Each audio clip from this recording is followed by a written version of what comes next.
This podcast is sponsored by nobody. Hey dudes, welcome to Splat from the Past, the only 80s themed horror sci-fi show where things can get totally radical. Now today we will be welcoming Andrew J. Lederer. I've been trying to get him on the show for a while now. He and I have been going back and forth about this since probably August or September. You all know him as Elliot in the 1985 teen exploitation classic Out of Control. He was also one of the members of the Jew band in Get Crazy, celebrating its 40th anniversary this year. He was also in This Is Spinal Tap. He guest starred on shows like Family Ties and Fame and Facts of Life. And he's done a lot of great stuff. He's a stand-up comic from New York. And I think he was in LA too. We're going to find out about all of that stuff. And I cannot wait. Yes, I love talking to people who were part of the stand-up comedy boom back in the 70s and 80s and how they transitioned into film and television. It's amazing how much of a different world it was back then, and it was a better world too. We're in such a clusterfuck with entertainment these days. Entertainment is just not the same anymore, unfortunately. But it's going to be a great conversation. So yeah, here is my interview with Andrew J. Lederer. Yeah, hi. Hey, Andrew, welcome to the show. How are you today? I forgot that as soon as I answered the phone, I was going to be on the show. In fact, I forgot that the call was at 4 o'clock. For some reason, I thought it was at 6 o'clock. But Yeah. aside from that, I'm doing great. Yeah, people are always getting the time zones mixed up and everything. This is such a great honor. Thank you for taking the time today. Oh, sure. So, Lying down now. going back in time, did you gravitate toward acting and performing early on in your childhood? Yes, I gravitated toward acting and performing early on in my childhood. Yes, Yeah. Did you do like school plays? I did. I did all that stuff. I did all the stuff that you're supposed to do. I'm one of those, I always knew that the bright lights and enthusiasm were for me. Mm-hmm. Did you come from a funny family? It depends on what you mean by funny. Certainly they can be looked at as funny. Funny off, funny not quite right. Actually, my father is very, very funny. My father is funny in a way that I don't know how to be funny, which is he always has known how to tell the latest jokes. Yeah. Hey, here's one that I heard, and I can't do it. I can't even repeat what he does. He would have been great, except that they don't do it anymore, on old Jews telling jokes. He was an old Jew telling jokes when he was a young Jew telling jokes. Yeah. So there was humor in the household. It wasn't like a serious household. Do you want real answers? I'm going to give you a real answer. Yes, there was humor in the household, but also it was, a dysfunctional, neurotic, tempestuous Right. Jewish household. And the volume level was often very, very high. It was often shrieking rather than speaking, and there was a great high level of intellect in the service of emotion, so that irrational things were presented in a way that you couldn't argue against. Nice, nice. And who were the comics you watched on TV growing up? I have always liked everything that came before me. Right. Anybody who was in black and white, anybody who was dead already, anybody who was really old. I like those guys. I like to stay up all night and watch, Bowery Boys movies. I like to, not that they were, I'm going to say not that they were serious. I'm a little embarrassed. Not because those aren't great. I just don't want you to think that those are my favorites. But they're among my favorites. I think Hunt Hall and Leo Gorcey are as good a comedy team in lesser product as any other that has been committed to film. And, I loved all that. I watched every Bob Hope and Bing Crosby movie and every solo Bob Hope movie. And I loved Jackie Gleason's movies, even though many of them are misfires of extraordinary degree. Like Skidoo. I like the old guys. Yeah, like Skidoo. That was a bad movie. I think Skidoo is phenomenal. I mean, you're not in the right mood, it can be tedious. Yeah. But the thing is, first of all, even if you're of a mind to scoff, the kitsch level is just fantastic. And then just beyond that, so many great performers and music by Harry Nilsson and the last appearance of the great character actor Fred Clark. It's, all those Batman villains in one big budget movie by a major director. And Gleason, to be honest, I'm glad I brought this up. I'm glad I brought up Gleason in his solo, I guess solo meaning not with Art Carney or his TV cast, but in his movies, not his TV work. Right. He's great in that movie. The movie can be argued that the movie is terrible, but he plays it as if it's a masterful piece of big screen comedy, and you can't beat that kind of enthusiasm for immersive joyousness if you love the fundamental comedy practitioners as I do. Well, yeah, I mean, I'm not denying that he never gave a bad performance, even if the material was not good, but yeah, I totally get what you mean. Now, I don't know if he never gave a bad performance.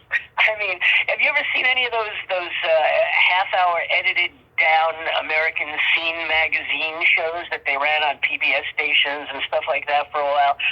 From the early and mid-'60s, because he sleepwalks through that stuff a good percentage of the time. I mean, I personally am in love with sleepwalking Jackie Gleason, but I wouldn't argue with anyone who says that there's a lackluster sense of non-commitment in many of those performances. Yeah, I kind of get what you're talking about, those PBS shows, but no, not really. I gotta go check them out. They're probably on YouTube. Yeah, I mean the hours were done a disservice by the editing process, but still, that was not his most glorious period. Yeah. So, what age did you start going up and doing stand-up? Oh, when I was a teenager, I started going around to the clubs in New York, and 15, 16?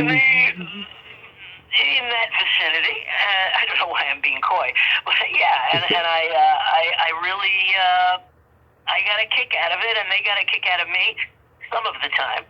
I became a regular very, very fast. In some ways, not even by the numbers. Like a Catch Rising Star, I never went up and passed the audition. I went a couple of times, and then the kind of quasi, pseudo mafiosi types that were managing the place. I don't think they were actually, but they just had this kind of.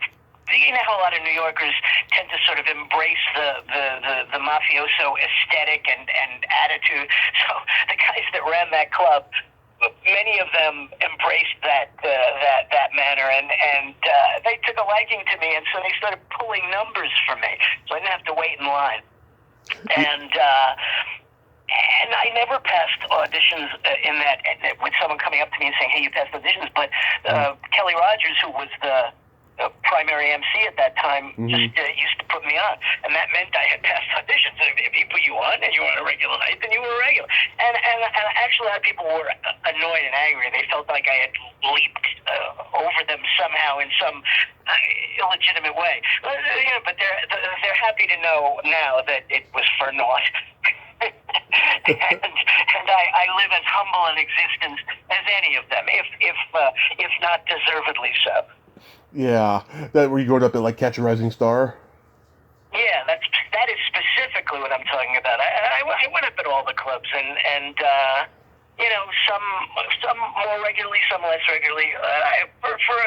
For a number of years, I was there pretty much every night. I would vanish for 6 months to be in a little theater company or work at a temp agency to please my parents.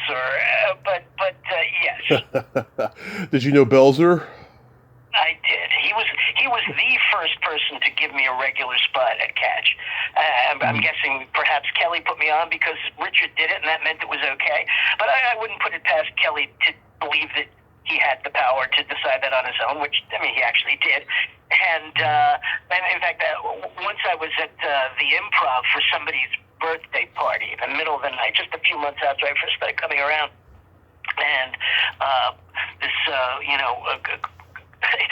a grown-up, because I was barely I mean, when I met Belzer, I was a teenager and he was entering his mid-30s. Yeah. And one of his contemporaries, maybe a little younger than him, a friend of his, said to him on the way out of this party, when I spoke up in my impish fashion, said, "I'm still not sure about this kid," meaning me. Yeah. And Belzer said, "He's okay." That's like a small endorsement, but I mean, it's actually an embrace. Yeah. So, yes. Who else did you see? I saw everybody. Gilbert, was he there? Yes, Gilbert was there every night. Dan Vitale. Yes, I used to see Dan around when I started. Larry. I liked him. I remember him telling me about auditioning for various movie projects and stuff, and me going, "How do you do that? Can you tell me who to call?" And he's like, "I'm not going to tell you who to." Yeah. Uncle Dirty, was he around? Yes, I love Bob. Was fantastic. I mean, as a person, as a human being, a funny man. And if I remember correctly, he had fantastic marijuana. But just a lovely dude, and insightful and observant as a human being.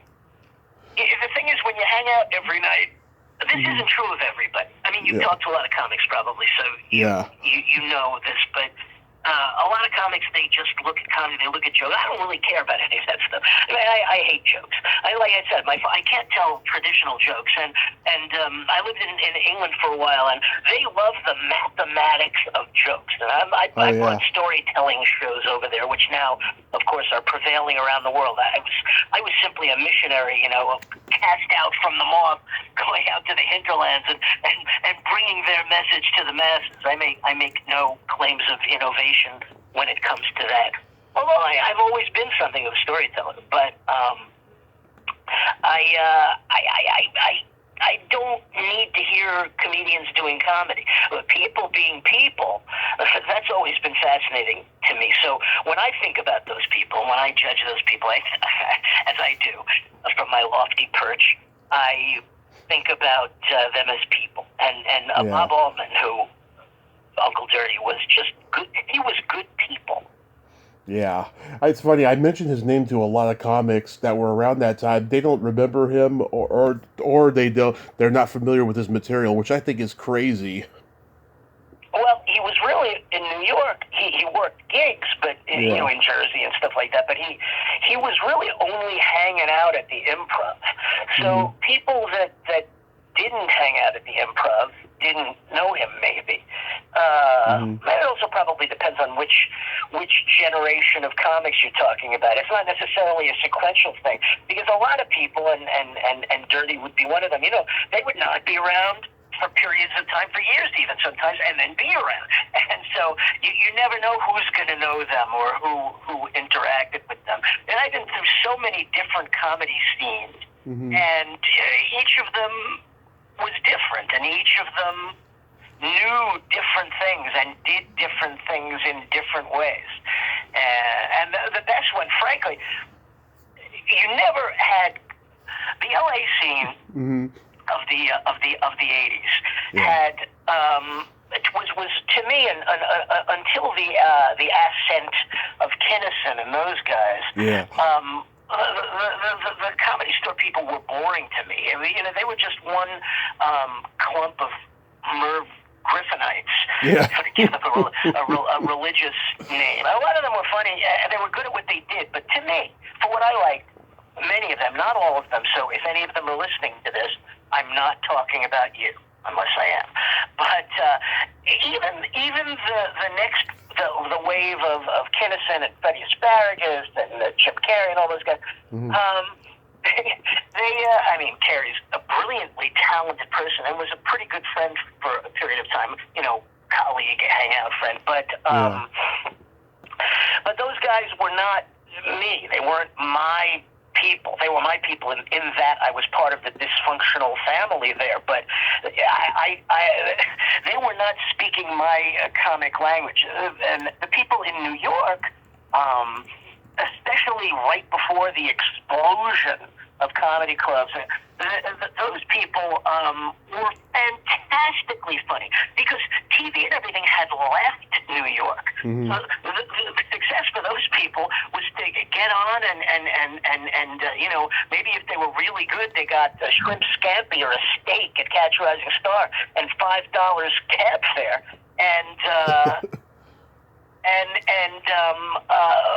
The way to do that was to be funny. These people were really funny. They were really odd. They had really interesting sounds. They had really, people like Jack Grayman, and then Larry David when he was performing, and Gilbert. They sounded funny. They sounded different from each other. Paul Reiser, and when you stood there and you watched them, you're awestruck at the glories of their quirkiness, and all of that vanished when it became more of a going thing, and when the LA sensibility started to prevail, and when even worse than that, the middle American club sensibility started to prevail. But the thing is, the best, most talented group of comics that I ever was part of a scene with were the B-level alternative guys in Los Angeles in the 1990s and early 2000s. Right. These were unbelievably gifted comic performers who could walk on stage and speak about what happened to them that day and be funnier than almost anybody you've ever seen on a Comedy Central special or something better than that, or in a conventional club. And that group of people is a fairly thwarted group. But Patton Oswalt was around, but he was a member of the A group. And there were other people who are known who were around, and other people from that scene, writers and whatnot. But a lot of those people have never been heard of, really, and it's too bad because it was one of the most interesting groups. And most of the people in the audience, am I talking too much and not waiting for you to ask another question? Oh, not at all. Go ahead. Because I still have more to say about this. Most of the people in the audience of those rooms were other performers. And you can discount the work of the performers on that basis. But the reason, and there was a more performance art-oriented version of the same scene at the same time in New York. And it's the same time, or the same thing where everybody, or almost everybody, was a performer or an artist of some sort in the audience. It's not artistically invalidating because what these groups had to do, it could be artistically invalidating, but in these cases, they ended up pulling together their resources to be great every time, to make people who had no interest in laughing at them laugh at them, to have something new to say that they never saw before, to figure out how to make a review of a movie they'd gone to that day, or a thing that happened when they went to a bank funny. And it was really, it's the Janine Garofalo inspired group. And they were great. Okay, I'm done. Well, the guys who came by the 90s, right, they recognized stand-up as an art. But whereas the guys in the 70s and the 80s, they were using stand-up as a way to get seen to be in movies and television. They all got LA people were, not the New York people, because there was no getting seen in movies. Yeah.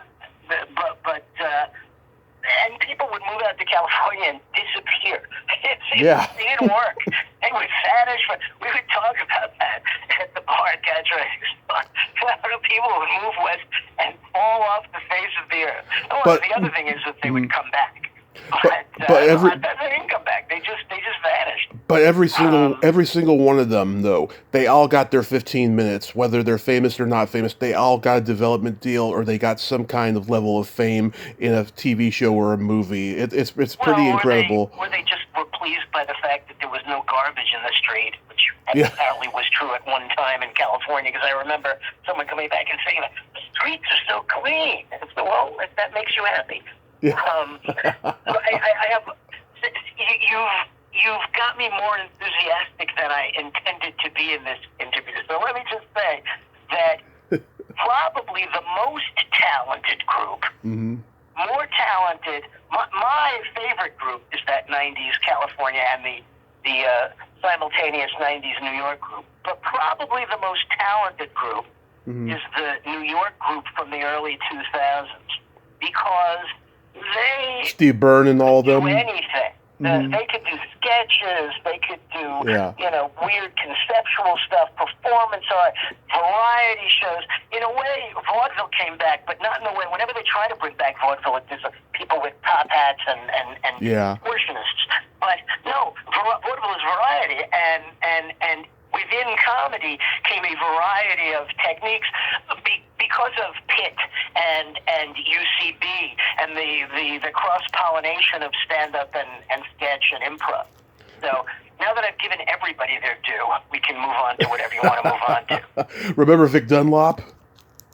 Well, I mean, I used to see him. I saw him around a few times, I guess, on the West Coast. Yeah. And I remember him, but I really only remember him from. I know everybody thinks he was really great, and maybe he was. And I'm not going to say he wasn't because I don't know enough. But I only remember him from Don Kirshner's rock concert. Oh yeah. And I didn't find that stuff funny. Yeah. I mean, he came from improv. He was in an improv group called Natural Gas that used to play at the Comedy Store. And yeah, I think he was pretty underrated and stuff. Did you play the Comedy Store? Yes. Yeah. Did you see Ghost there? I don't believe in ghosts. Okay. Yeah. Well, let me put it this way. Mm-hmm. I don't believe that dead people come back in a spectral form to haunt places like the Comedy Store. Mm-hmm. I believe that in more tangible ways where we are haunted by ghosts our entire lives and increasingly as we move through them. The ghosts of our experiences, the ghosts of the things we did and didn't do, and the people that said this, and there are voices in our heads, and there are currents around us all the time that continue to ripple of the worlds we've moved through and haven't moved through. So were ghosts of that sort in the Comedy Store? Yes. Yeah. Did Mitzi like you? Did Mitzi like me? Is that a one? For some people, I suppose the answer is either a yes or a no. Yeah. I was a nice Jewish boy to her. There were times when she liked me and times that she didn't like me. There were times that she hired me and times that she fired me. There were times that she gave me spots and times that she didn't give me spots. There were times that she was sweet to me and times that she was insulting. So, is that an answer? Yeah, I totally get it. I mean, everyone has stories like that about Mitzi, so it's pretty valid. You went on Letterman's first talk show that didn't last? Well, Will Schreiner was so you looked up things, and when you look up things, you don't get things straight because there's no way to list those things straight. Yeah. Will Schreiner was in front of a comedy club making a film because he was a regular on that show, and he was going to be showing films that he made, videos that he made on the show. And so he had some question like, what do you think of blah, blah, blah? And he came up and asked me, and then I was in that film. So I was in a film that was on the first week of that show. But no, I was not on it. I was nowhere near it. I mean, I would say I was nowhere. I was somewhere near it, but I wasn't there when I was near it. I was on it without being there. And I did come close to Letterman when he started doing the late night show. Right. Because my friends, before it went on even, because I have long hung out, since I'm a teenager, with film collectors and film historians. And they were friends with the two guys who made the movie King of the Z's that used Calvert DeForest as the fictional stock company. Larry Bud Melman. Fictitious B or C or Z or Z level movie company from the 1930s and 40s and 50s. And that's where Letterman got Calvert from. And they hired these two guys who made the movie, and those guys had us come up and visit when they were prepping the show. So I got to see, the note that Tom Snyder wrote to Letterman. Did he write it on the wall? I can't remember for sure. And I think I might have seen Letterman's pencils in the ceiling. I can't remember for sure because I haven't thought about it in a while.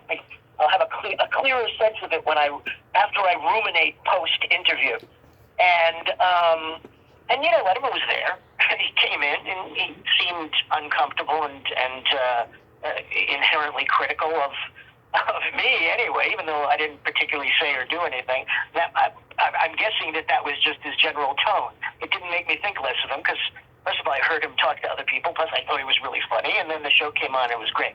And then we went to, a friend and I went to see the show the first week, and my friend became a big TV comedy writer because of something that happened while we were sitting there, which is he was telling me, George Burns was on the show. Yeah. And he's sitting there during a break, my friend, coming up with his own jokes and telling me, and Burns was brilliant and edgy and hip and present in a way that someone who was as elderly as he was even then, you wouldn't have imagined would be.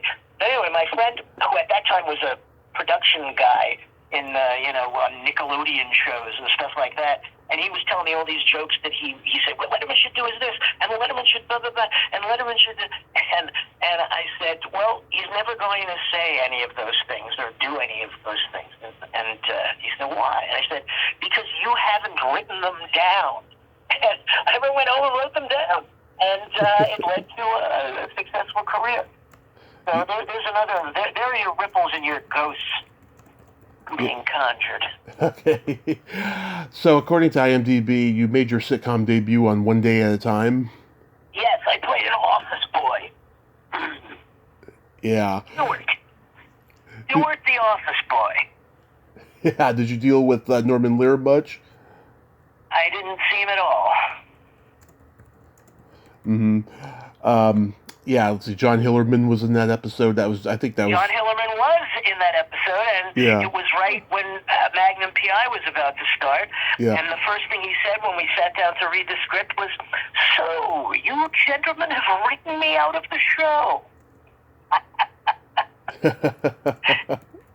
Yeah. And I realized that was not a great John Hillerman impression, but I think it conveys, and he didn't seem pleased by that, but that was a joke, because he knew, he didn't want to be written out of the show, because what if Magnum didn't succeed? But he suspected, and everybody suspected that Magnum was going to be a hit, and he said, I predict, meaning Tom Selleck, will be an overnight star, and somebody said, a producer or whatever, said, well, nobody's an overnight star. And he went, yes, I know. He's been doing this. He's been doing that. Yeah. So they had to bust him on his, sort of encapsulated axiomatic projection. But the truth was, what he meant was what happened, which is that, of course, Selleck was gigantic within 16 minutes, and the fact that Hillerman had been written out of the show was entirely irrelevant to all. Hillerman was dryly hilarious, very funny guy. He was dryly hilarious. That is what you have to think as you imagine him saying, so, you gentlemen have written me out of the show. And then you were on the Facts of Life with Dan Frischman, Scott McGinnis, and Mark Popple. Yeah, the one that they did on that recent, Norman Lear live thing with Jimmy Kimmel.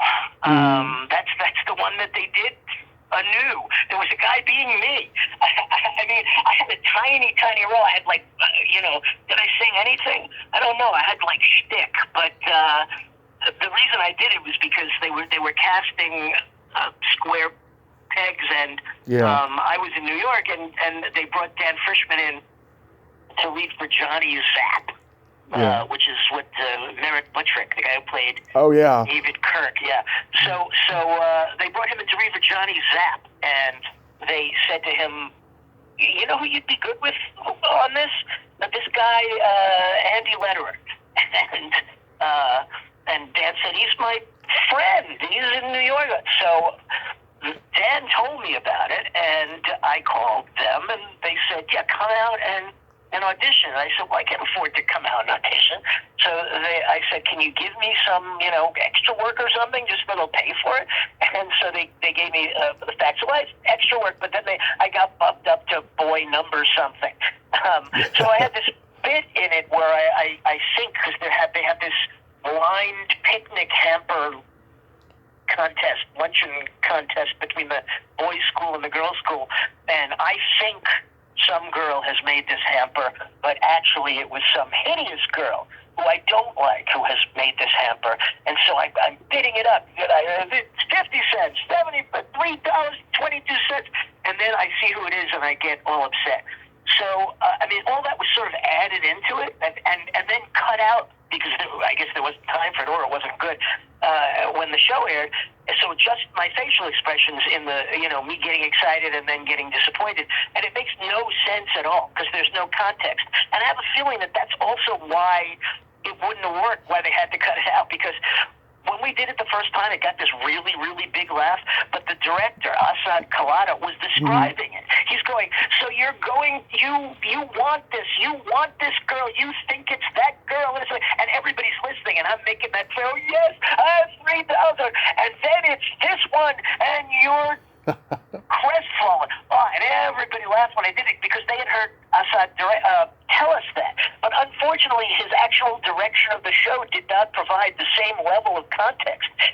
I think in the actual doing of it, it was kind of perplexing. It's like, well, that guy bid for the hamper, and he's not interested in it. Why is he unhappy? Why was he bidding? So the point being, even the facial expressions that made it into the episode in its original form are not in the redo that Lear and Kimmel did and Jim Burrows a few months ago. I say Jim Burrows, so you'll think I know him. But there was a guy being me, like kind of dressed like me. Yeah. And that was just unbelievably hilarious to me. Then you were Paperboy in Pandemonium. I've talked to a couple people from that movie, and they all don't want to admit they were in it. Oh, Pandemonium is great. What do you mean? Why would anybody not want to admit they were in that? That was originally supposed to be called Thursday the 12th.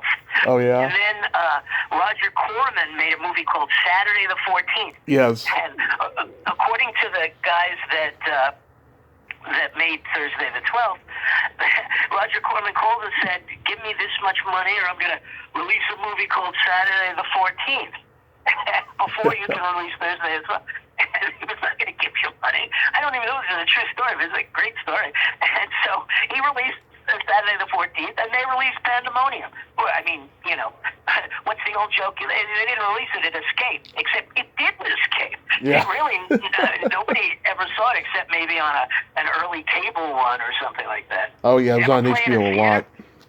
Yeah, it was on HBO a lot, like in the early years. Yeah, I've talked to Candy Azara, Alex Elias, and Squiggy before he passed. They were all in it. Alfred Soul, who directed it, I almost got an interview with him before he passed a year ago, because he made that movie, Alice, Sweet Alice, which is an underrated horror movie. I'm a big fan of talented people, of working with talented people when they're on the skids. Yeah.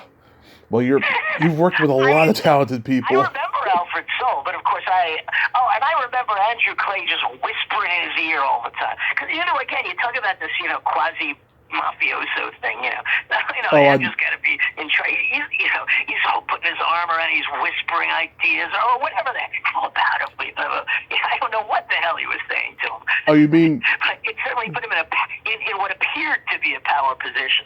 You mean on Graydon Clark's Wacko? Oh, that's Wacko. That's right. I get confused between Pandemonium and Wacko. Yeah. Alfred Soul. Well, Pandemonium was really important for me because it was the first, the first motion picture I ever did, and I got Taft-Hartley for it. You'll forgive me for getting confused with Wacko because they were done with a couple of months of each other, and they're closely related. Right. Actually, not Wacko is the reason I had to join the union the next time because Pandemonium was written by Jamie Klein and Richard Whitley. Right. And Jamie Klein was a comedian at the Comedy Store. And Jamie and Richard just gave me this part. And they said, you're going to play a kid who delivers newspapers on his bike. But in my mind, I thought they meant on a motorcycle. So I was like asking people to give me motorcycle lessons and stuff like that. And I was like, I'm going to really, really, I'm going to make a splash because I thought I had a part. And they had basically presented it to me like I had a part. And then I got there, and I was listed as an extra. And I think that might have been a budget cutting move, because I think originally I was supposed to get like $400, and then I got $100, and if I was an extra, they didn't have to pay me $400. But it ended up being a significant bid. It was always a significant bid, so they had to pay you more anyway. But I wasn't in the union, and I didn't know to speak up, and it was a favor, and it wasn't Richard and Jamie who were doing it. So I did it. I got to hang out all day. I shared a trailer with Jim McCrell, who was the host when I was growing up. I love Jim. I've had him on. Yeah. And I forget what the woman's name was, and I recognized her from a million things. But she had been, she told me, on the Jerry Lewis show in the late 60s, playing Jerry's girlfriend. And she told me about how Jerry wanted her to be in a movie, but she said he wanted to sleep with her. He chased her around. I'm a famous Jewish movie star. I'm a handsome Jewish movie star. So being able to sit and listen to that stuff all day. And then it was a funny bit, even though there was no motorcycle, which is good because I never learned to ride one. It was a very funny bit where, he shot the newspaper from a bazooka on the front of his bicycle into the home of the suburban family. The only thing is, it was actually harder for me than if it had been a motorcycle, because they put this whole apparatus on the bike so that it could actually shoot the newspaper into this home, and I didn't have the strength to ride the bike. Well, I think we ended up just setting the bike up out in the front of. I mean, even to this day, I look at those people with the pedicabs, and I go, how do they do that? Yeah. Wacko, though, is a hilarious movie, and Wacko is the same thing. I just got put in it by Andrew Clay. So, and it was a couple months later, and again, we were going to be extras, except that Andrew wanted us to sing that song, Tony Schlangini. Yeah. Andrew had a song that he had written called Manhattan Samba. And so he wanted to turn that into Tony Schlangini to introduce him into the movie. So we all lived, me, Dan, and Ronnie Kenny were living in a house up behind the Comedy Store. Ronnie Kenny's older than us. The Crest Hill house. The principal. Yeah. Yeah, Crest Hill. So he wanted us, the three of us, to sing this thing. And because we sang it, they thought maybe they could dub it in later, or they wouldn't have that. But Andrew insisted. That was one of the things he was whispering in the director's ear, that we had to sing it. So then we were principals, and from that point on, I was able to get SAG principal roles. Although there is a qualifier to that. So. Andrew wanted me to help him write the lyrics to the new version. So he and I wrote the lyrics to that. I think I wrote some of the best lyrics, but I don't get any credit for it or any money or anything like that. But I did get the opportunity. So we rehearsed it up at Crest Hill, and then we showed up, and they staged it, so we would do it on the steps. And Ronnie looked too old. I was too old to be a high school kid, so they made him the principal. Thanks, principal. So it was the two of his classmates, which was me and Dan, and then and Ronnie Kenny, who was the principal, singing Andrew into this movie. And it was pretty, I think it worked. Yeah. And that's another movie that, that did come out. I'm pretty sure that did play in theaters, but it's fallen off the face of the earth. Yeah. Stella Stevens is the one you were talking about. She just passed away like 2 weeks ago. What do you mean? Why would I be talking about Stella Stevens? About the one who allegedly slept with Jerry Lewis and was in his. No. It wasn't Stella Stevens. That wasn't on Wacko. That was on Pandemonium, and it was. Well, she was in Wacko. It was somebody else. It was another actor. Of course, Stella Stevens had a great relationship with Jerry Lewis, and probably an actual relationship. But no, this woman did not have an actual relationship, at least as she presented it, with Jerry. But he not for his want of trying. And whether it was fluid or not, he certainly cast some shade upon him in the telling of the story. Although to me, it just made him more tragically heroic. Okay. E.G. Daly, what a doll she is. I've met her. I do remember her on the set. Mm-hmm. Shifted back to Wacko, right? Let's talk about Wacko, yeah. Yes, we've moved back to Wacko. See, I am more or less following your train of thought. It's my train of thought that's hard to follow. Family Ties, is that where you met Mark Price? No. Mark had been on the show before that, I think. Mm-hmm. And I was on the show, and they were talking about maybe me coming back, but Meredith didn't like me. So, Wow. Weird stuff going on. Yeah. Because the writer said that I was going to be back, and of course that would have benefited her, because when they use a character that you've created, you get extra money. So she may have been wishful thinking on her part, but anyway, I did the show, and Michael and I worked very, very well together. And they were looking for who the recurring nerd was going to be, and I wanted it to be me. But I saw the show again, however many weeks later, and there was Mark back, and that annoyed me. Mm-hmm. And then some months later, he and I met at the Westwood Comedy Store, and we spent the entire night talking, and we were exceptionally compatible. There was so much overlap, and we were both. Well, I mean, he had no reason to be annoyed with me by that point, because by that point he already had the gig. But I'm like, you're the guy who took my gig. He said, well, when I was watching it, when I saw you on, I thought you were the guy that took my gig. And then when we ended up being roommates, Yeah, I had him on about a year and a half ago or so. He's a cool guy, interesting guy. How was guest starring on Chips?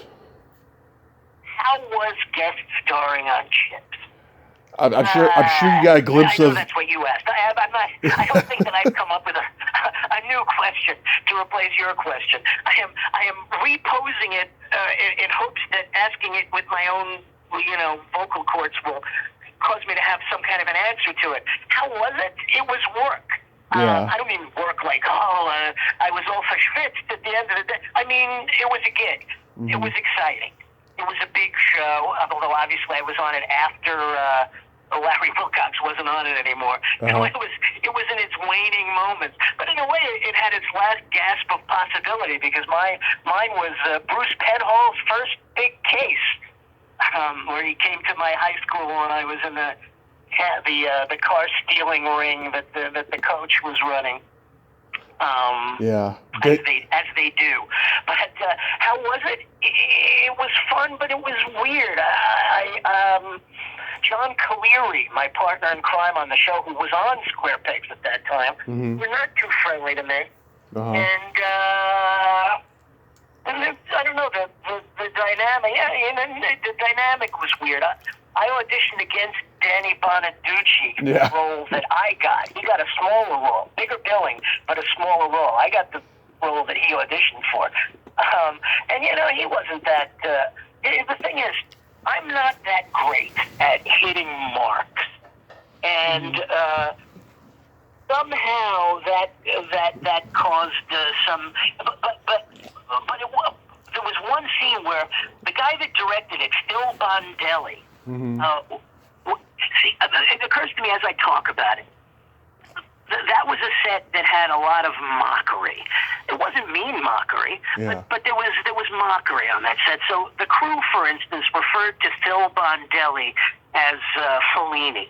Yeah. I think it was Fellini. One of those guys, because he always wanted these fantastic shots and great lighting. Everything took longer than they wanted it to take. So that's the context that you're working in. And so Phil had these, I think, impressively complex shots, for what many believed was a throwaway show.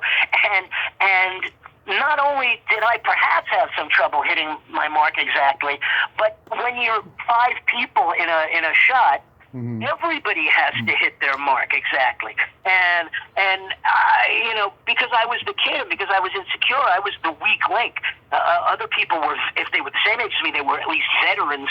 And so, I felt like Caleri wasn't quite hitting it, and that I was sort of moving up beside him to try and compensate for his error. But maybe I'm wrong. Maybe I am spatially challenged.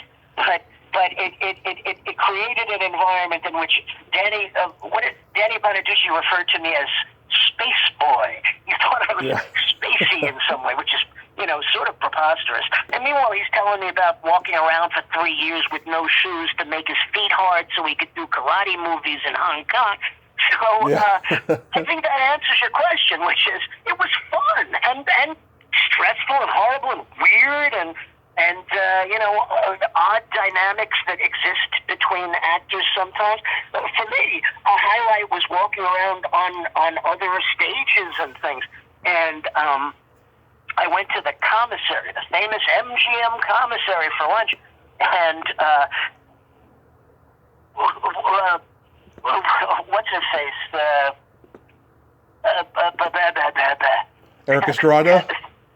No, I will tell you who it is. Lou Wagner? Who's married to the groping guy who used to be on 30-something? She used to be married to the Deuce Box Lightning. Ken Olin? Those guys, who is it that was... Timothy Busfield? When we used to go in... Yeah, who's married to Timothy Busfield? Oh, Melissa Gilbert. Little House on the Prairie. Melissa Gilbert. Melissa Gilbert, God love you. You really do sound like those guys. So she came. I think the problem is I always confuse her with everybody with the woman the one who went blind, the girl who went blind over the Little House, the older sister. So but Melissa Gilbert's more important because she's the granddaughter of Harry Crane, one of the creators of the Honeymooners. And she's the goddaughter of Charlie and Mitzi Brill. That's exactly right.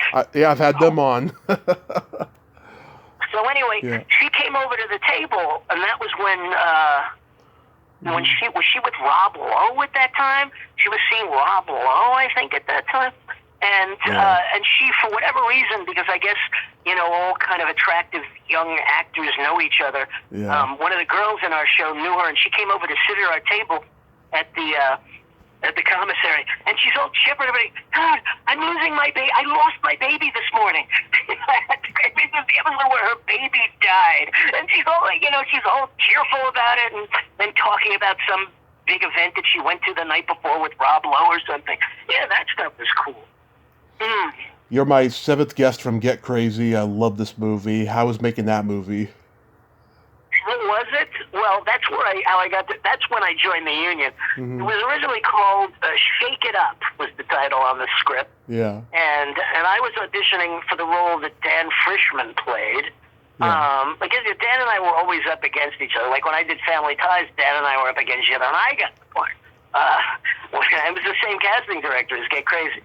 On Get Crazy, Dan got the part, but I got a part too. So again, it's sort of a glorified extra role. Was going to get paid as a principal because we had a fake playing the instruments and stuff like that. But then I ended up having some dialogue because, that's how it goes.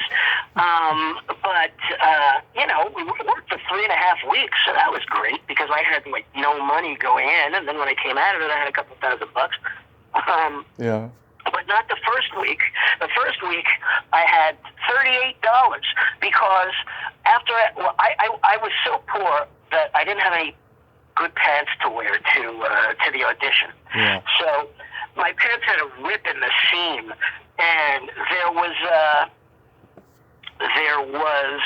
a drugstore around the corner, a thrifty drugstore, I think, from the audition in East Hollywood, and I went and got a bread and a needle at this drugstore, and I went in the bathroom at the place where the production office and the auditions were, and I sewed up the seam in my pants, and then I went in and I did the audition. And I was insecure about it, and that probably impacted what I did, but they liked me. I mean, a lot of times they just liked me. It's like when I did that Tucker's Witch, she just the director, Randa Haynes, who ended up with, she directed Children of a Lesser God or something like that. She just, she just liked me. She liked my face, That's how movies and TV work. You don't even have to really be good at doing things necessarily. As long as you don't do anything that's wrong. If you don't do anything at all, you're fine. So they hired me to be one of the, in the Jews band. And suddenly I realized I had to join the Screen Actors Guild because I had already worked. And otherwise I couldn't be in the movie. So I went into the producer, Hunt Lowry's office, and I'm nobody. I'm basically an extra. They haven't started shooting this thing. They don't need me. They don't know what's going to happen to me. I may get sick and not even be able to show up on the set. I walked in, I said, I have to join the union so I could do this movie, and I don't have any money. Can I borrow the money to join the union? And he wrote me a check for $1,000 right there. Just open the thing and wrote me a check for $1,000. You know, what if I get a car accident? I mean, I guess so what? He's at $1,000. But it's a pretty low budget movie. $1,000 is meaningful. So the first week I got my check, and it said, gross, $3,000, whatever it was, net $38. So I guess it was $1,038, net $38. And but it was fun. I mean, all those great people. I got to see Lou Reed in his underwear. I got to meet one of the members of Russ Mael from Sparks, who didn't end up playing the part that Malcolm McDowell played. I got to hang out with Howard Kalin from the Turtles, from Flo and Eddie. I got to see a lot of really fat women with big naked breasts. And, and also, there were also beautiful women with naked breasts, but I didn't see them. I got to hang out in the Wiltern Theater for 3.5 weeks. I met great people. The gorgeous Stacey Nelkin was there. Stacey was great. I mean, I didn't know her very, very well, although I always said her name as if it were being said by Jerry Lewis, which is probably pretty annoying. Stacey Nelkin, but it seemed like it should be said that. Yeah. How about This Is Spinal Tap? How about that? Well, I mean, it was one day's work.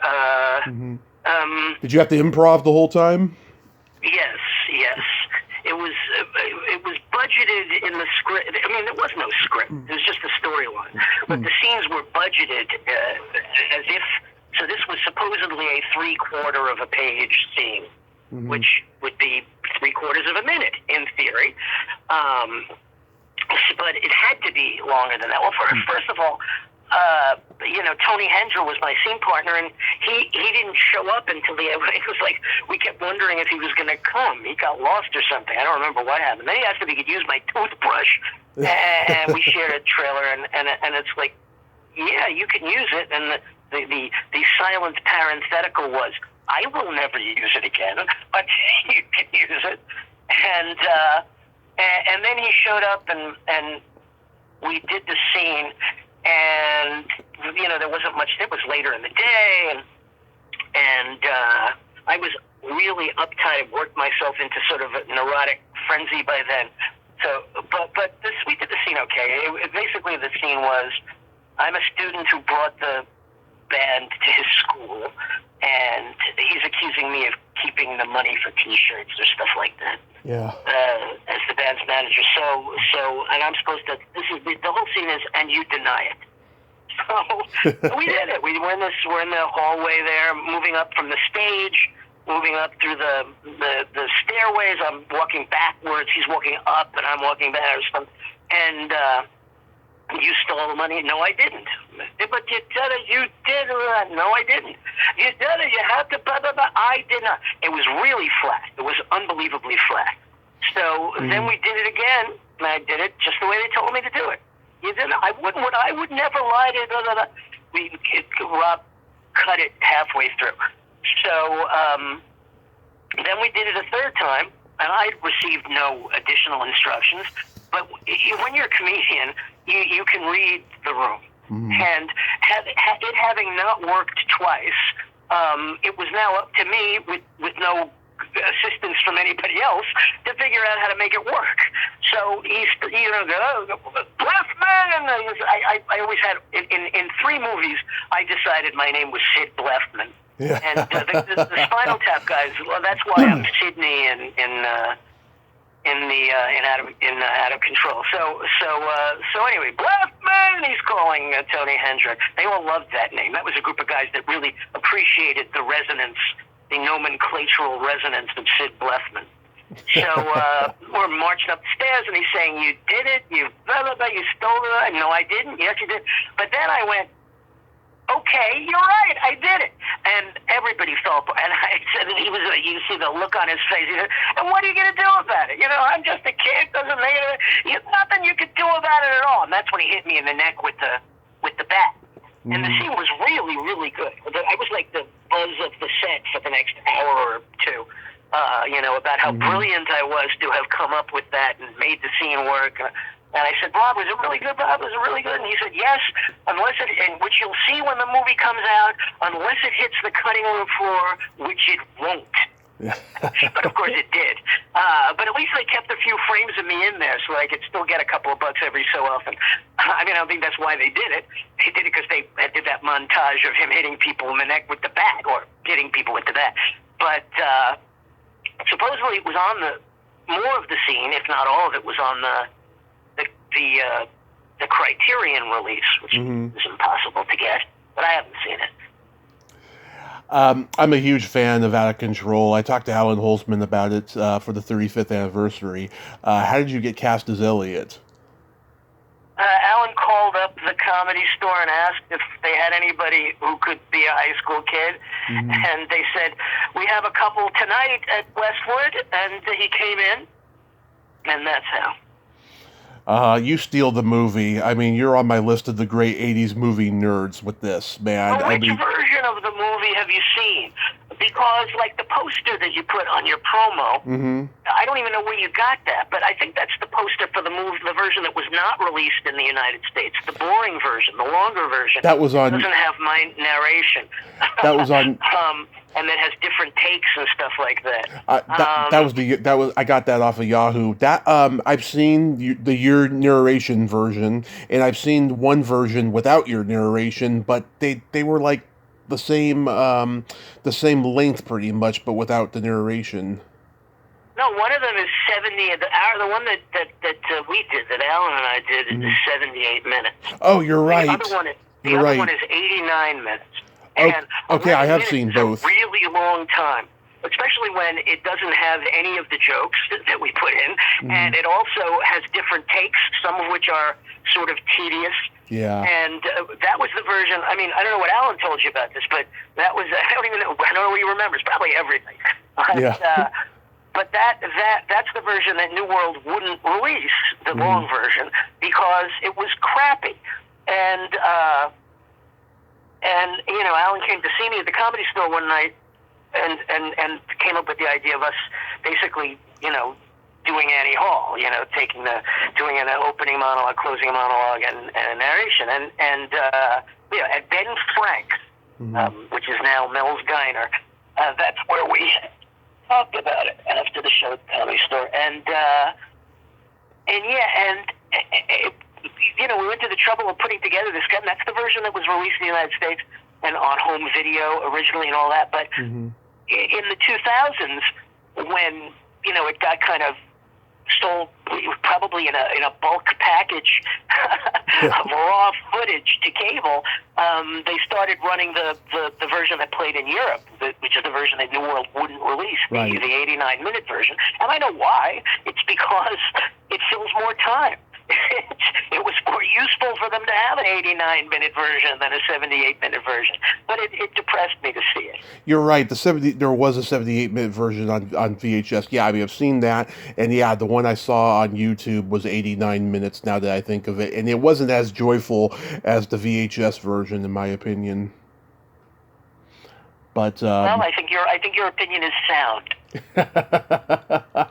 But yeah, I mean, you got to, play Spin the Bottle and Strip Naked. You got to kiss Claudia Udy and Betsy Russell. Did you really have a crush on them? I was pretty good friends with Claudia. Did I have a crush on Betsy? Well, Betsy is very attractive. Yeah. And she and I were the only two people who weren't hooked up with anybody during the shoot. And they used to get high with Earl, the sound guy, and like everybody. He would have all of them into his room. I went once. But Earl was not my biggest fan. Earl and the script supervisor were annoyed that I improvised and that I, didn't play. They were all about precision, which is fine. But I didn't play by the rules because that's why I was there, was not to play by the rules. I didn't do anything that screwed anything up from the perspective of the people who had hired me, but it annoyed them. So one night, apparently, when they all got high with Earl, and then apparently all the couples went off to be with each other wherever couples go. Yeah. And I still don't know. And she apparently went through the halls of the hotel going, "Where's Andrew? Andrew, where's the?" Yeah. So whether I had an actual crush on her or not, I certainly regretted not hearing her cries. And there's a part 2 to that story, but yeah, I get it. For now. No, it's not. It's not. It's not a wish fulfillment. It's anti-wish fulfillment. But I'll tell it. I'll tell it because now that I've come this far, I'd be a jerk not to tell it. Which is, so after we finished the movie, some of us went to Paris. Who went to Paris? Me, Claudia, and Betsy. And I was staying with a friend of Claudia's boyfriend. But then he went away, and I had the apartment to myself, and she was going to come and stay. But I didn't have any sense that I was entitled to any indulgence on her part, nor that any would be forthcoming. And we had gone up, a larger group of us, including Jim Young's, had gone up to Zagreb before that. And then Jim went back to Dubrovnik and went home, and also made sure that my luggage was waiting for me at the airport, because the way our tickets worked, we had to go back through Dubrovnik. And then the three of us, Claudia and Betsy and I, went to Paris. And so by that point in time, I hadn't taken, I had taken a couple of days in Zagreb clothes with me.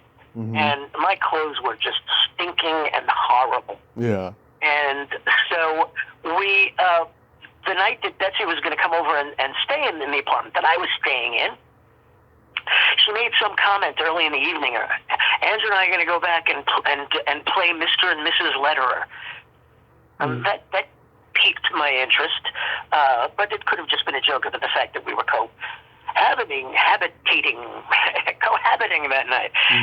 So I went back to the garret in which we were going to stay, and I'm disgusting. I have nothing. So I took my clothes off and I took a bath. The guy was building a shower, was creating a shower because he had Americans coming over, but he didn't get around to finishing it. So I took a beautiful bath. Maybe it was even a bubble bath. And then I came out of the bubble bath, and I realized she had already been in the bed for a half an hour or whatever. And I had hoped that she meant something, something delightful when she said we're going to play Mr. and Mrs. Lederer. But when I got out of the bath, I realized that my clothes were still filthy. I didn't have pajamas. I didn't have any clean underwear. If I put that stuff on, I would stink. It would be disgusting. Yeah. The other option was to go into a room where a woman was already sleeping and get into bed naked without any previous discussion. Yeah. And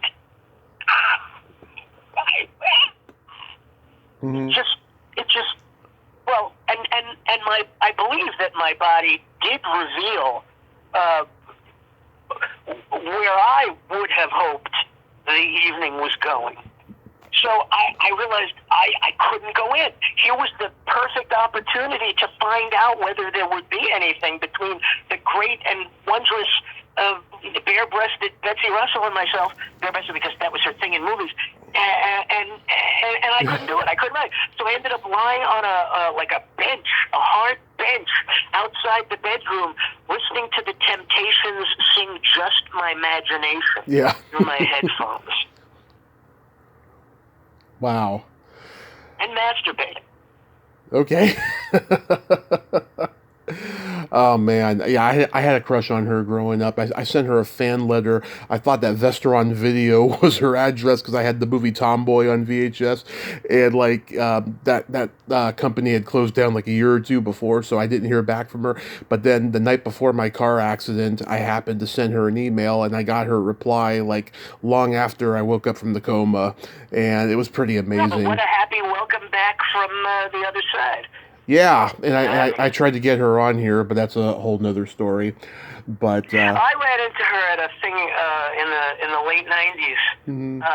when she was married to Van Patten, Van Patten. She was married to, yeah, and she wasn't warm, yeah, but she had been part of Hollywood sort of royalty for so long at that point.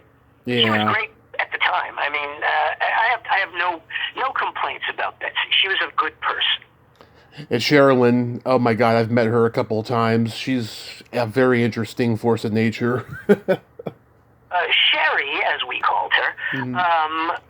Was a sweetheart. Mhm. And when there was a screening at MGM of the 89-minute version, the unreleasable version that ended up being released. It was the first time. Well, it's the first time any of them. Was it the first time I had seen it? I had seen pieces of it. But anyway, after it was over, she cried because it was so terrible. Yeah. I've talked to Claudia's sister Helene a few years ago. They hate each other. I don't know why, but like apparently they Wait, don't Claudia talk. and Elen don't like each other? Yeah, they don't talk from what I've been told. Oh, that's too bad. That is, yeah. I like that one part in the movie. You tell one of the girls, "I don't want to die a virgin," and she's like, "I'll sleep on it." Yeah, I have. That's someone I did have a crush on, but Yeah. Cindy.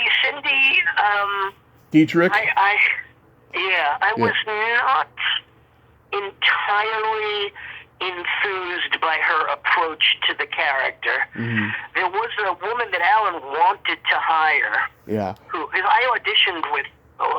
Once I was picked, I auditioned with other people who were up for roles. So, and I guess part of it was to see how they worked with me, but also to see what they did.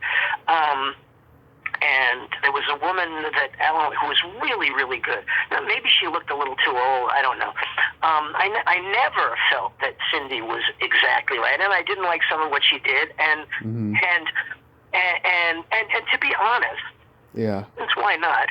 I felt, because that was improvising on her part. She was supposed to be a little more warm. It actually probably worked for the movie that she did it that way. It makes me more poignant. I know that because I've seen people react to it, Mhm. but I felt she was doing that so as not to be seen on film as endorsing, as being attracted to me, Yeah. and being willing to consummate with me. Is that a construct? So, Yeah. she and I were very close at that time and for some time thereafter. But I just felt that was her message to the world about me was a never gonna happen, and I can't have, because she being cool and being sort of like a leader among friends. She had a circle of Hollywood youth friends and stuff like that. Yeah. Was very important to her, and I actually thought that was an acting deficiency, because she couldn't do something on film, I thought, because of what it would look like if it were life, if we were these people, and that annoyed me. Just aside from the fact that I was personally wounded by it. Let me say this, however. Maybe I'm making all this up. I don't mean I'm not making any of it up, but my interpretation of it could be entirely bogus. Mhm. I don't think it is. I was at a party at Cindy's house after the movie was done, and she had one of those Walton's daughters was there, and Yeah. I think it was Melissa Gilbert. But I know Melissa Gilbert was not a Walton's daughter.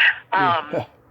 And she these other young actors, like the son of Bob Rafelson, the great Wow. actor and co-instigator of the Monkees. And, Yep. And one of her friends was a kind of, as always will be in this group, very, sort of like, so snobby. And there were. Yeah. There would be reasons for one to be snobby when it came to me because I was always penniless. And so, you never knew. I might be wearing something that ended up mixed in with my clothes at a laundromat that ended up being the only clean thing I had that almost fit. And while that probably would work in the context of a Chaplin film, Yeah. in real life when you're with the cool Hollywood kid players, that's not looked at in a friendly manner. In fact, when I think back about that party, I should be pleased by the fact that so many people were nice to me, liked me. But anyway, Yeah. I got criticized by Cindy afterwards, and she said she wasn't going to invite me to parties because I walked rudely in front of one of her friends, the snobby person. Yeah. So one of her I said, well, I didn't do that because I remembered the moment because maybe she reacted in real time. I remember the moment. I said, I didn't do that. This person asked me this, and I don't know what the details are. And she said, oh, yes. Well, blah, blah, blah. One of her other friends told me that was true and you really didn't do anything. So what she was saying was, it doesn't even you really didn't do anything. Somebody who might think less of me and diminish my leadership role in this circle was put off by it, so you can't come around. That annoyed me. What was it like filming in Yugoslavia? It was fun. I mean, it was exotic. Of course, it was preposterous. It was supposed to be an island off the coast of Seattle. But, and in the 89-minute version of the movie, they dubbed those Croatian actors. They dubbed them with voice guys sounding odd. And one of the things that Alan did that made it a better movie, aside from that we tightened it and we put in the narration to make it make sense, and we put in the jokes, is that he left those actors with their strange, mysterious accents. It existed in a preposterous world that couldn't possibly have existed anyway. So why not? Yeah, the guy who plays the pilot, the Yugoslavian pilot, he was in another New World movie called Transylvania 65000 with Jeff Goldblum and Ed Begley Jr. He plays Frankenstein. That movie makes me angry. You're not talking about the guy that was the pilot of the plane that went down. No, the other guy. Oh, the other? Oh, yeah, okay, at the end. Okay, yeah. Yeah. The one with the plane at the end, yeah. Yeah, he played Frankenstein in Transylvania 65000. And because they made the same deal with the same, Yadran Film or whatever organization you made these deals with. This seems like you're talking about, life on another planet because we're so far beyond that now, and we're only a few years later. But they would get the Iron Curtain rights to the film. Right. For putting up production money and supplying people, and then that helped the English-speaking part of the world. These films get made for the producers that were going to distribute them and get the profits from them in the English, not just English, but in the Western world, in the non-communist world. That sounds so strange. English, and everybody speaks English in the non-communist world because we make them. Who are the real communists? What was English. Was it good food in Yugoslavia? At that hotel, it was great.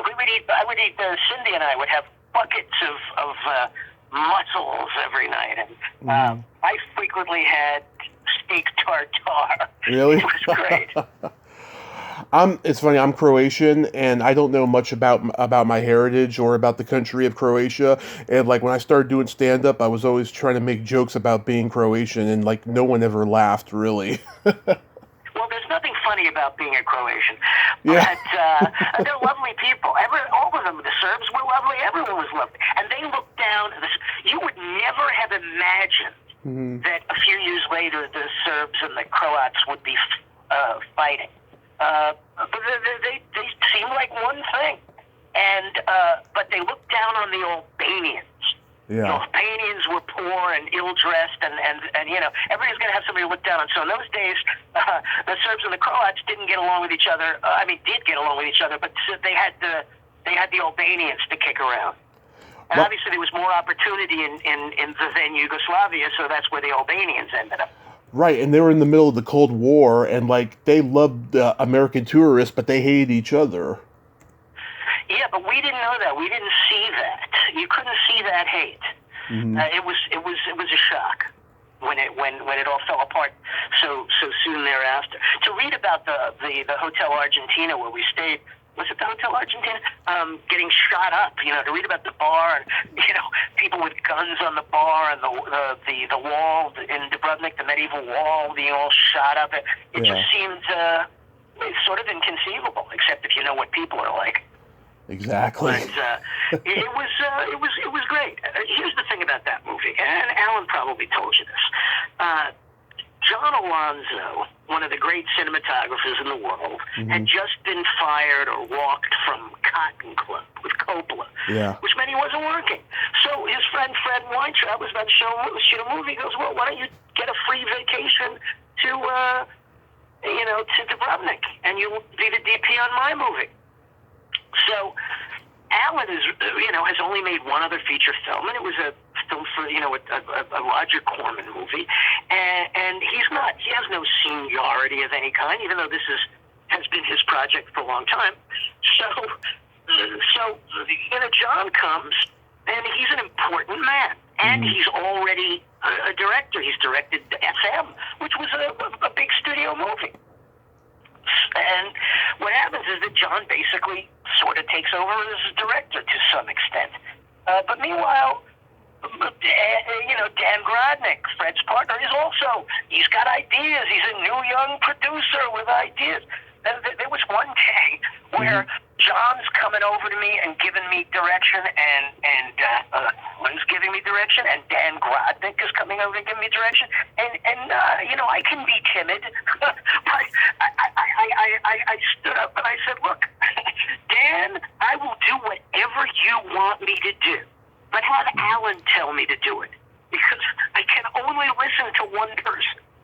Mm-hmm. So, the thing about the '89 version is, in many ways, that's the Alonzo/Weintraub version. Alonzo on the set and Fred in post production. The first time I went to the editing room,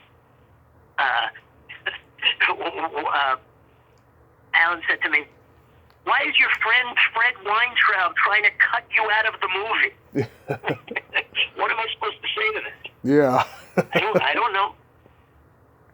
Knowing Alan, aside from the fact that my character represented him, he could easily have decided to build the movie, the restructure of the movie around me, just because Fred had been cutting me out. Yeah. I'm a huge fan of the show Fame. How was that experience? How was that experience?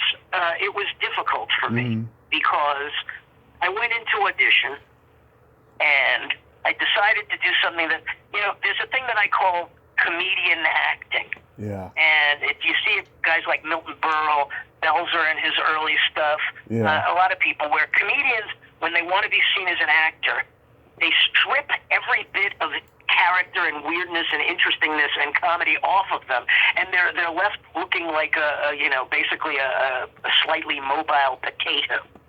Mm-hmm. And there's nothing really. It's just as unreal in the nothing is happening direction as being a mugger and an overactor. And it's common to comedians who want to be seen as actors, but who aren't necessarily naturally actors. So I had always tried to be real, to be really real. And what I decided to do when I went into audition for Fame was I decided that I wanted to be stylized, because I hadn't done that before. So I went in. It was for small parts. I went in and I was very meticulous. I did it the way I would have done it if I was in a comedy in 1947 or something like that. I counted beats, and I specifically made expressions.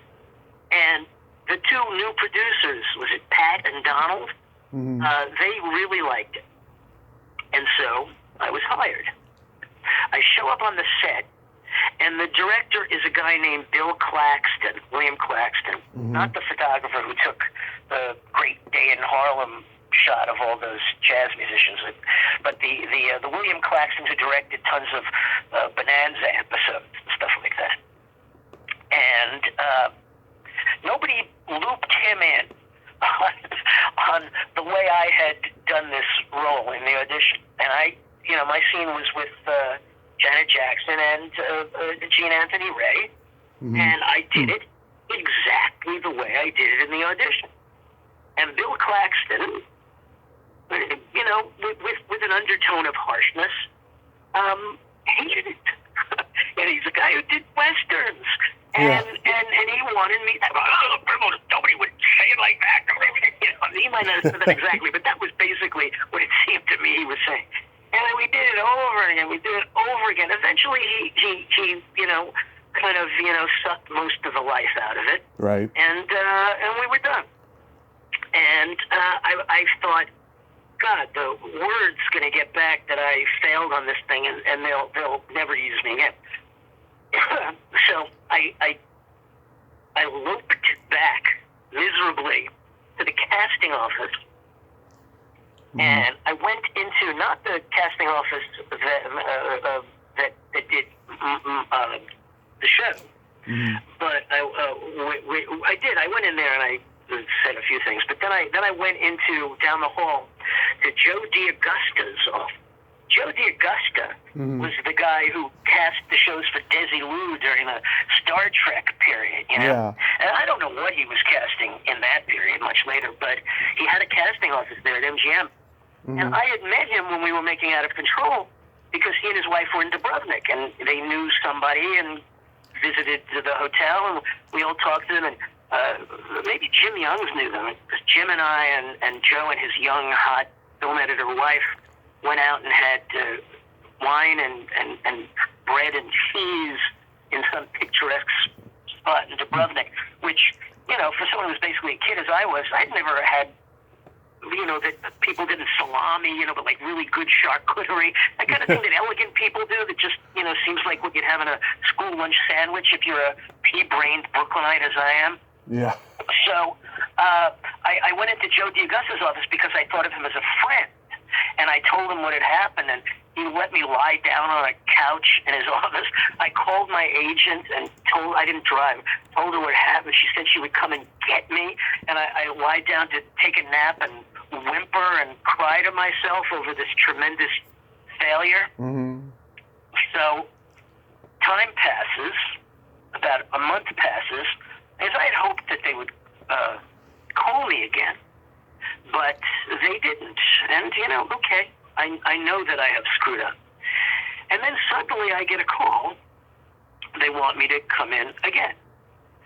So, and I learned that they've been in New York shooting exteriors and things. So this is actually the very next episode after the one that I did. Well, I'm not going to make the mistake I made again. I show up on the set, and I'm very quiet, and the first people I see are Pat and Don, the executive producers, who had loved me so much that first time. And I know that they're being kind to me by bringing me back in a much smaller thing. I have practically nothing to do this time. I just have to, throw a chair in the air or something like that and go, food, fuck. But, they liked me enough that they're bringing me back, even though I failed so terribly and caused them so much trouble.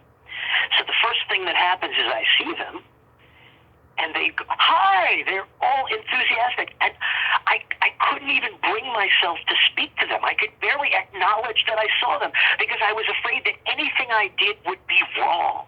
And that this brief reprieve that I had would be short-lived. So I ended up being so frightened and so uptight and so fearful of again doing the wrong thing that I looked like I was ignoring them. 1 minute later, maybe 30 seconds later, I meet the director of this episode, a younger guy than Bill Claxton, stocky guy, warm guy. He said, hey, great to see you. Oh, Pat and Don really love you. They would tell me all about you. They just wanted to like feed you in the background for more episodes so that they could do something with you later on. And a sinking feeling came over me, which was, yeah, that is what was going to happen, but these guys are offended now, and that's never going to take place. Wow. So we worked that day, and Janet was in a classroom, not the cafeteria set that I was shooting on. She was in a classroom rehearsing a dance with some other dancers. And when I stood in the doorway of the classroom, and she saw me, and she said, "I told you you'd be back," which I don't remember her telling me that, but that felt good. I mean, that was the year of Janet Jackson, the year of the Jacksons, and she's remember, I told you you'd be back. We did the scene, and frankly, I think I did it fine. But I think that the residual of, they may not ever have heard anything from William Claxton. I don't know whether they ever took notes from the director or cared what the director said. But they certainly knew that I looked like a person who didn't think he could carry a show or a scene on his shoulders. Anyway, there was a role that was coming up that I had been told I could audition for, might audition for, that they were thinking about me for on that show. And they also interviewed Dan Frischman for it. Again, it's always me and Dan. Yeah. He described the role to me as a skinny guy. I realized later he thought it was a skinny guy because he was visualizing himself. There was nothing about that character that was supposed to be a skinny guy. And then they told me, the casting, Meg Lieberman told me, there are no promises that they're going to use you for this. This is before I even came back and screwed up. That's why my heart fell so much. At least I think it was before. So, but no promises. So all that no promises, and it's a skinny guy, and so I thought, I'm never coming back on this show. So then I get a call. They want you to come back. They want you to, for 7 days. Both of the other things were each 1 day. Oh, wow, that's great. That's fantastic. So, in the meantime, at some point I was on the MGM lot and I saw Alan Arkish, who was about to start directing Fame episodes. And I told him that, I might be on another one. And he said, "Oh, you're going to be on one of mine?" I said, "I don't." Yeah. So, the night before I was supposed to do this 7-day thing, I had not gotten a script yet, and I got a call from Meg Lieberman, and she said that the script had run long and they cut my subplot because it wasn't germane to the story. And they needed something to cut. And I don't know. I don't know whether that's true or not, because the part that they had been talking about me auditioning for, or playing actually, was the one that Robert Romanus ended up playing. Oh yeah. And that of course was in Alan, and Lee Ving figured prominently in that and subsequent episodes. And I wonder if they didn't just decide that they, for one thing, Alan, I didn't say to Alan because I didn't know, and it might not even be the case, that I'm up for this character in the thing that you're going to do. But, Alan, of course, probably thought, Robert Romanus would be fantastic at this thing, and he's probably why Dan Frischman went up for it also. And I've often wondered, is there a script out there somewhere that has some part that never existed on the show that was cut for time? Yeah. Or did they just end up giving a sort of a name actor the role, and that's what I was going to play? And did everything that led up to this in the story that I just tell you weaken my position to the point where I ended up not getting it? Oh, that sucks. You were in an Italian horror movie called Body Count. I never saw that. Like, what was that? It's awful. Yeah. Although, as awful as it is, it's not as awful as it is. It's not as bad as I thought it was, because I kind of looked at it recently, a couple of years ago, or some of it anyhow. But Do you get What do you want to know? do you get slaughtered in it? Did we what? Do you get slaughtered? Do you get killed in it? No, I know what slaughtered means. Yes, I did get slaughtered in it, yeah. Oh man, I gotta check that movie out because I love horror. So did you like leave acting and stand up to focus on journalism? That's sort of what happened. Mm-hmm. Well, here's the thing. First of all, it's supposed to be really hard to get to do movies and television. It's supposed to be really hard to get to go on in the major, comedy clubs and whatnot. And it wasn't that hard for me. Mm-hmm. So, is that an arrogant thing to say? Not at all. It just wasn't. It's just like, when I was a kid, and well, it doesn't matter. The point is, I'm always trying to do things that are challenging or interesting, and sometimes I do. So, yeah, but at the same time, I was still doing comedy, or I wasn't. Or I was off doing one-person shows in Europe, or, or I was doing experiment. I was, the Nick Zed, the recently deceased transgressive filmmaker, I did non-transgressive films with him, and, I'm just always around. Yeah. How many one-man shows have you done now? I don't know, 10, 11, 12. Yeah, you gonna do any more? I hope so. Yeah. I'm planning to, but I want it to be more ambitious than just a talk fest. Yeah. Than just a monologue, a story from life, or a set of observations. I want it to be more of a show. Yeah, it's a whole different animal. In a theatrical sense. Yeah, it's a whole different animal than stand-up. You gotta memorize, the whole thing pitch perfect from start to finish. Yeah, well, I don't think there will ever be anything that I will ever memorize pitch perfect from start to finish. This is who, if you come to see me or if you hire me, this is what you get. And the first time my first network TV show was, as an actor, was One Day at a Time, and Mm-hmm. I improvised live on the show. Right.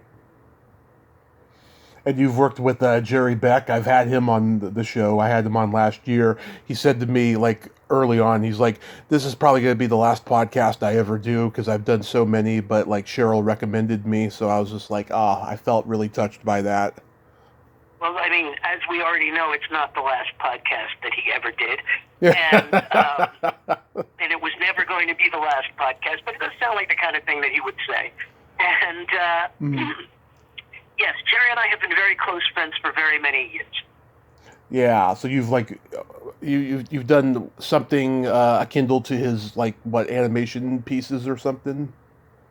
Something like that? I even, I helped what am I allowed to say?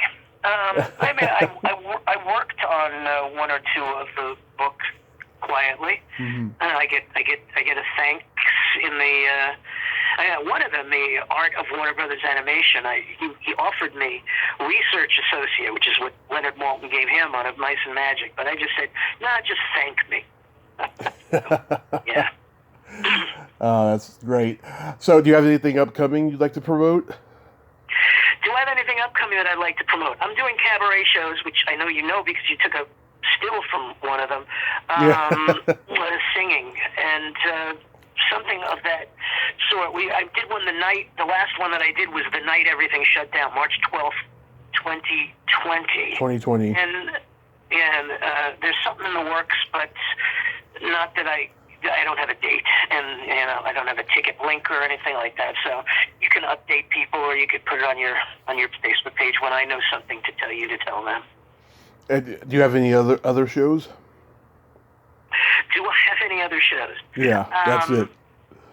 I have nothing planned. I'm out performing several nights a week, just on the QT, but shows that I need people to come to, shows that I want people to come here and see and have me say, here's the latest thing that I am offering to the world. No, I don't have that. I don't have that coming up. Right? Is this an anticlimactic conclusion. I did this, I did that, but now I'm in bed. The thing is, I actually am in bed, and I did most of the interview lying down. And just a few minutes ago, my girlfriend was letting the cat in because the cat was crying to get in to hang out with me or just to use the bed. And it's like, I'm on this thing, but I told her it was only going to be an hour. She probably thought I was done. And she's letting the cat in, and so I can't be distracted by the cat while I'm doing it. So I slammed the door, making sure the cat... I didn't catch the cat's leg in the door or anything like that. But the point is, I've been lying down on the bed the whole time, like until then. And the only reason I'm not lying down on the bed now is was starting to affect my voice. I was like getting I heard like a slowly rising kind of jacketing of mucus starting to work its effect on my vocal cords. And I thought that probably wouldn't be the best way to segue out of our discussion. So I'm sitting up. So there is life in me. I may not have shows coming up that I can report to you, but I'm sitting up. That's perfectly fine, Andrew. I want to thank you so much for coming on. You did great, and I hope you have some great shows out there and have a great night, and be safe out there. Well, if people want to come see me sit up, okay. I'm in the book. Remember when people said that? All right, I'll talk to you. All right, Andrew. Have a good night. Bye-bye. Bye. Well, there you have it. Andrew J. Lederer. Oh, God, isn't he a cut-up? Oh, my God, funny guy, force of nature, love talking to him, and he was great as Elliot in Out of Control. Go see it if you haven't seen it, but see the 78-minute version. It's just, I don't know, there's something better about that version, in my opinion. Well, until next time, this is Tommy Throwback Kovac saying, there's no shame in living in the past, because the present sucks. Later, dudes.